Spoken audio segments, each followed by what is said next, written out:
kudya kunoparizwa. Mugadheni mairwa vhangeri ripi idyai pesa apa siyai apa. That's the service. Berekanai muwanda. Maservice aya kuma vafana kuenda zvimuya apa.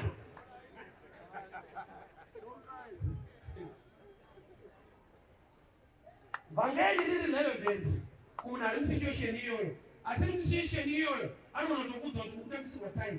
Avaroveri muchinjipa. Imi Jesu achiuya panyika akaparidza 2 magospel ada kuburisira panapa. Neropa rake takaponeswa. Nemavanga ake takaporeswa. Zvinhu zviri different. Kuponeswa spiritual thing. Kuporeswa physical thing. Same Jesus. Panoti munhu ararame nechingwa bedzi. Chingwa bedzi kafraction ngechingwa katopita. Ndokuti pakasatichwa yechingwa unofa uri mumweya. Kunzi munhu ararame nechingwa bedzi hakusi kusubstituta chingwa. Kuri kuti pakurarama pane 2 zvinhu. Shoko raMwari nekachingwa. Saka ukawanza shoko pakashota kachingwa panofenda bishop.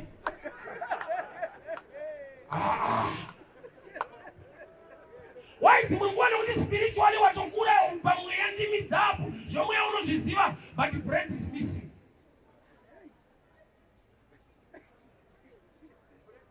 Saka pakashayika anounza vanhu kuti chinotsvagwa sei chingwa chiswe patable. Zvinoita vanhu vari powerful, heavenly minded and earthly useless. Unovinga mwadiwe Satani paakakumbira mukana kunonetsa Job. Sei akanyipira kudzungaira kurasinga kuenda kudanga yakumbira munhu angakumbira mombe. Akakumbira kunetsa Job. Ndokubva arasinga imba yaJob kwakuenda kudanga. Mombe unodzidiko panyaya yaJob. Ari kubata zvakakonekta. Why? Job vana vaiti vakatadzira Mwari ainopa zvipiriso kudesi. Ainopa zvipiriso zvemombe kana vana vatadzira Mwari. Kana vanhu vatadzira muvana vake ainopa zvipiriso. Saka Satani akazvati relationship yemunhu naMwari haisi kumweya chete. Kumweya kwacho kunotendwa futi nekudanga. Kunotora zvipiriso. Opa zvipiriso. Ukama naMwari horamba huripo. Saka akatanga arohwa danga, akarohwa sacrifice, akarohwa giving. Asati aenda kumba. Uyo kungamera. Uyo kuvana. Zvese zviri attached pana Job zviri kubatirwei. Life yako ine zvinhu zviri attached pairi. Zvinogona kukumotivate spiritually kana kukudzikisira. Ndane 48 years. Ansana mozwa dhimoni rinoti hainde kudenga. Hapinde. Ndisiti naye. Madhimoni haite zvedenga. Anoita zvepano. Hachate, harore, hadrive, havaki. Saka Satani arikuisira madhimoni. Adi kudzipa vanhu zedi kudenga.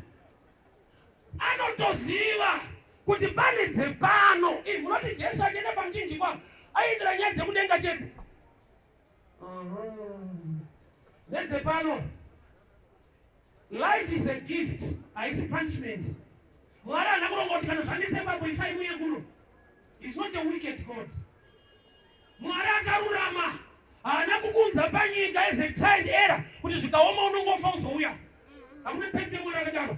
Kutoona atumwa mwanakomana wake kuti kana ava nemavanga upore, uchiporerei uchifanira kuenda kudenga. There's a life to live. Life is gift. Alright, go healing ine basa rei kana uchinzi mukafa muri kuenda kudenga. Kungofa kugara waenda. Chese panapa kudenga toda kuenda. Ndikati ngatisumudze maoko ada kuenda vangani? Unondosumudza ari 2. Ndikabudisa futi mota ndikati vada kuenda vachisumudza iti rowe muende. Unoona wakudzikisa. Unoda kuchovha futi. Unotombodhonza kudenga uchida kuenda. Why? Chakadyarwa naMwari mauri. You value life. Unozva kuti kuchafiwa bari kufa manje. Kudenga kuchaendwa bari kuenda mangwana kuseni. Yoni maipira niende kwakanaka hakuna mutoro. Haukuda kwa hausa kuenda izvezvi. Unati mutoro hakuna wako bari wepanoda kuchovha na mutoro. Why? Life is a gift. There's the other side. So Region arikufamba achiparidza zvanzi enda unoudza vanhu Mwari zvaakuitira. I just want to warn somebody. Don't judge any man of God. Nezvauya kuzoparidza. Kwauri hazvireve chinhu. Kuna akamutuma anoziva kuti zvichanoreva chinhu kune munhu ane need iyoyo. To the blind, healing is a gospel. To the poor, teaching yekuda poverty is a gospel.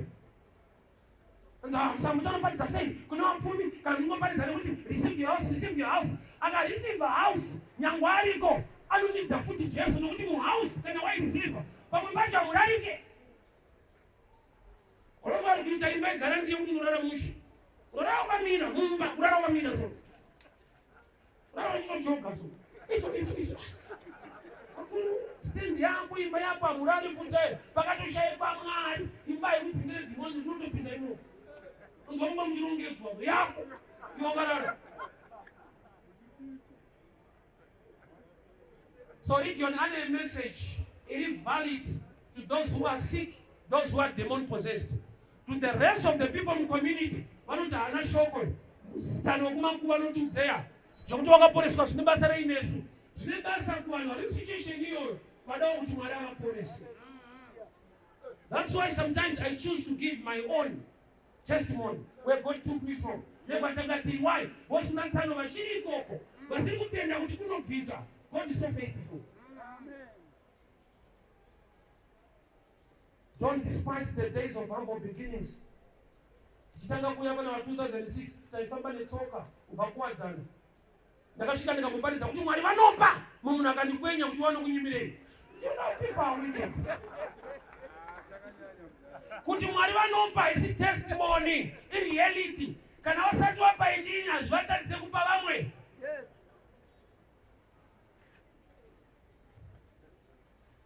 Kana tamu celebrate today ndinoda kuita kwandakabva ndinoda asi Mwari mune nyasha. Mareasons ekuita quit the way bozi vanhu vanotaura zvavanofunga somebody wanoenda nekuchikora kwaya zvakadii ndinokukombaridza paridza so zvakatanga rini ndikati I just read the dreams andizvoita unopenga unotenga kunotaura kuti baba kana wakupenga zvokupinda mufortune anhu omapengura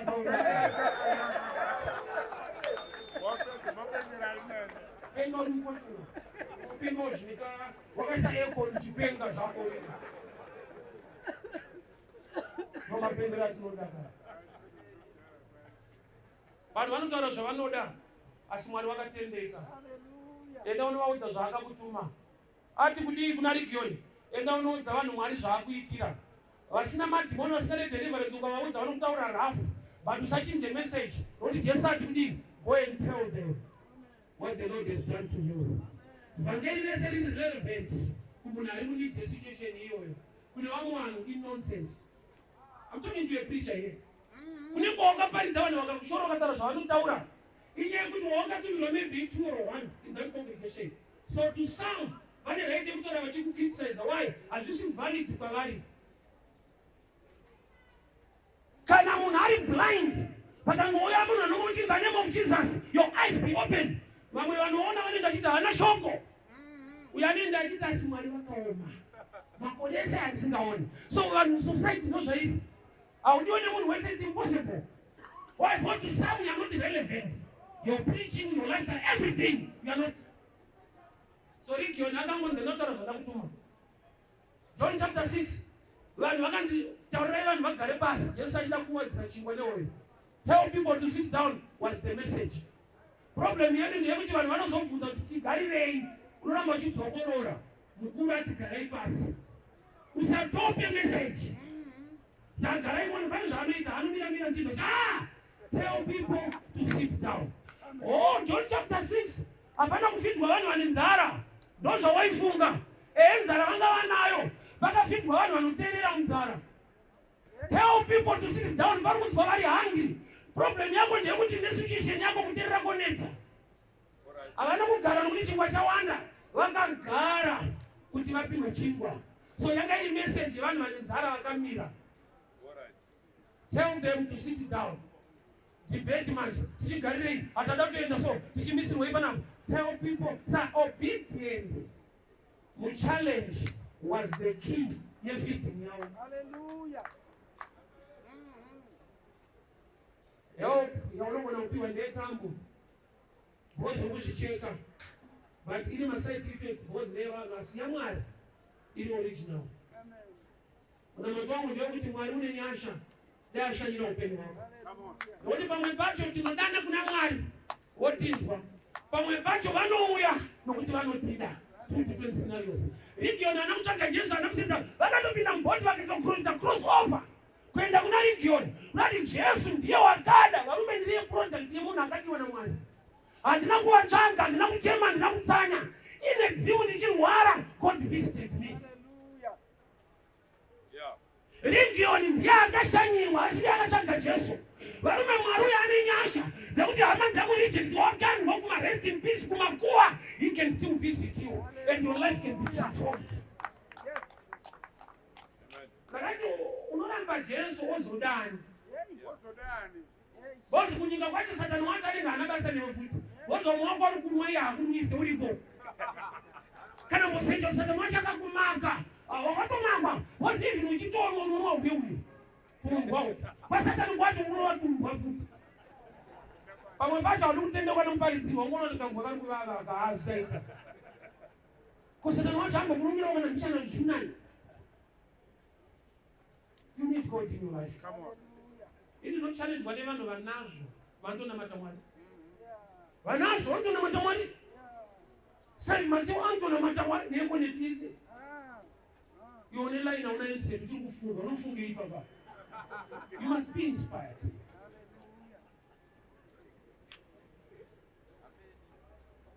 Dai Mwari atwandira nyasha. Dai Mwari atwandira nyasha. Ushikudana. Bandakupa tip ye answer ku prayer yakaitwa nemadhimoni.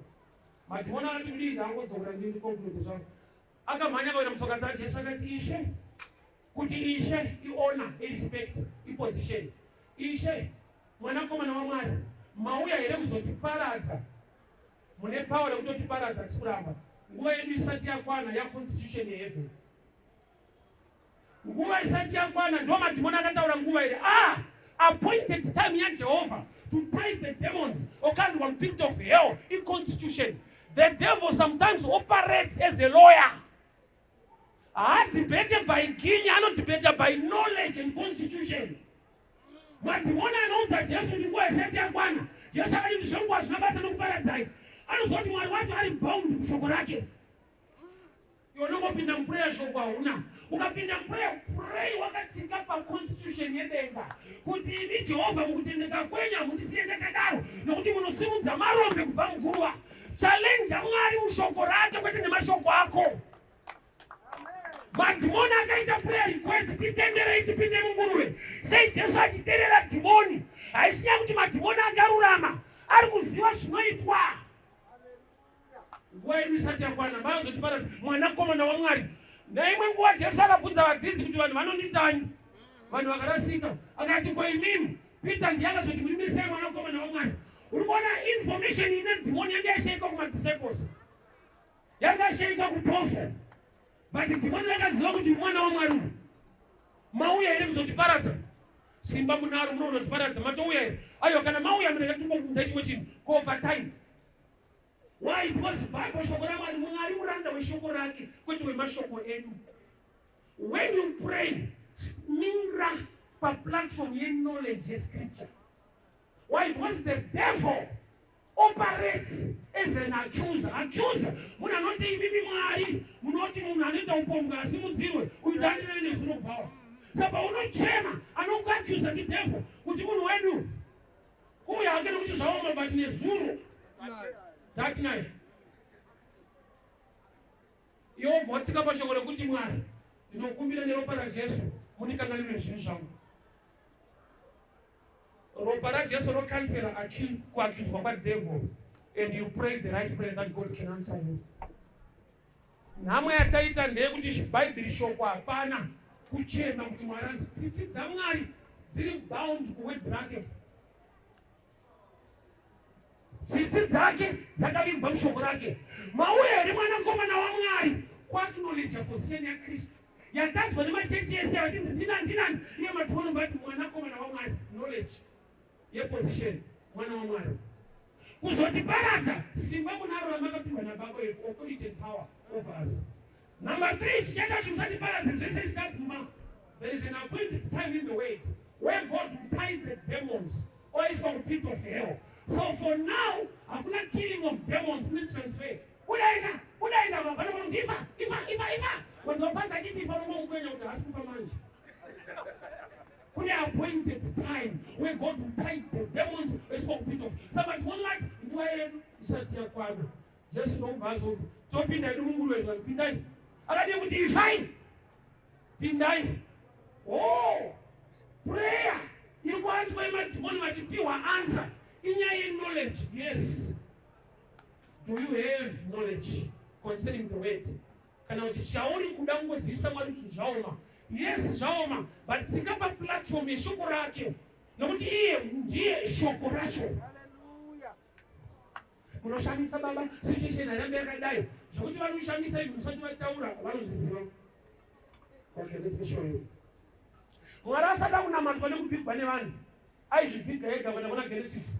Aita akapedza kusika. Obati this is good. Ari mazwe mazwano kushedzera kuti icho chakwatura. Icho. Miti yapo nemakomo. Obasika zvimoti this is good. Aizvimakira magudu ega. Sakusvika kwari kuti muri Mwari akanaka yekunaka ndo nature yake. Chaakuda pauri manje kumira mushoko rake waita sengono mumanikidzi nokuti kumanikidzira Mwari kungomudzorera Mwari nokushoko raMwari ndiye Mwari. Mauye rizotiparadza nguva isati yakwana naimadhimoni nguva makapiwa nani scripture. There is an appointed time for that. So shoko kana risipo usinga understand the constitution yeword iyo zvachinoita mupurisa akusunge akatrerwa akazidziswa kuti murawo wakamira sei constitution akakumaka iye aine nzara ukatenga chikafu chinonaka uri pasaidi akatsamwa newe hausungike anotsamwa chete asunge but ukaba manje tinoenda kukote because kukote hakuenderwa nemaemotions law. Ukagumuka kuti nauyanyanya unamata Mwari zvinatidzei handifende kadaro nokuti muri Mwari inonge ichitowedzera Mwari havanzwe vanonzwa but there is a platform yaunoita step upon. Hallelujah. Muna akajoina zvemaambulences ausubscribe vezvinana maazambulance otsvanyiwa chigunu ari kuwadzana ofona ndatsvanyiwa chigunu ndamenda kuhospital ambulance inosumuka yoenda driver weambulance akasvika pauri mubackground akaona mukadzi ane nhumbu ari kurwadziwa akangoita tsitsi dzekumutakura udzoka naye anofairwa tsitsi. Why? Because vanoshanda nemamembers kwete masituations. Zvinoita Mwari unoti anzwe munamato womupfumi murombo aripo zvinoita nokuti urombo hausi kutenda. Asauzisema tendimabhurokere vaiti kamweta varikuya Mwari anonzi unonosanonziwa zvakati wakachona kudaro. He is bound in shoko rake. He is bound by constitution. That's why Haga na Ishmael vakachema murenje. Mwari vakati kuna Haga usachema nokuti Mwari vanzwa kuchema kwemwana. In other words hatikunzwa iwewe. Ndozvashoreva. Ishmael pano Haga apa. Nginozi paraika ndovati chirengera kuchema Haga nokuti Mwari vanzwa kuchema kwemwana. Kwa nini kuchema hamunzwe ndava? I'll give you this understanding. Haga aiva mukadzi waAbraham. Ishmael mwana wa Abraham. Saka chine voice in blood, not age. Ropa ra Ishmael, ropa ra Abraham. Abraham ane covenant na Mwari. Mwari vakatodza Abraham kuti I will make him into a nation. Kureva kuti ropa ari kuchema, ma-nations ari kuchema, not Ishmael. So a nation is better than a person. Ishmael ane promise Mwari vakati I will make him into a nation. Saka Ishmael na Haga vakaichema waikaona mwana mninji na amai vakuru chiona amai nenyika. Nations will cry in Ishmael's blood. Because hazvimeke sense kuti mwana unonzwa volume yakachecha amai vachibowa. Common sense amai nemwana vakachema ndani anganzwikapo. Denga kwakunzwa mwana. Mwana ane voice inosvika kudenga azviite. Amai vane volume yakakura. Sei denga rati tanzwa mwana. Mwana pastature. Revelation yespirit is a nation unto God. Because I will make him into a nation. Amen. I'm sure I'm done. Right now, Father, we thank you for your word. We thank you for your grace. We thank you for your favor. We thank you, Lord, for such a day. We pray for our nation. We all accidents. We all accidents. We all town. We all jobs. We pray for our safety as a nation of Zimbabwe. Zimbabwe ngairangariwe. Mweya unoda ropa. Unotaura ropa ra Jesu. Unotaura the covering of the blood of Jesus. Ngairangariwe Zimbabwe. We speak the blood of Jesus, protection and blessing upon our nation in Jesus' mighty name. God bless you people. We meet again, same place, same time. Thank you so much for celebrating with me.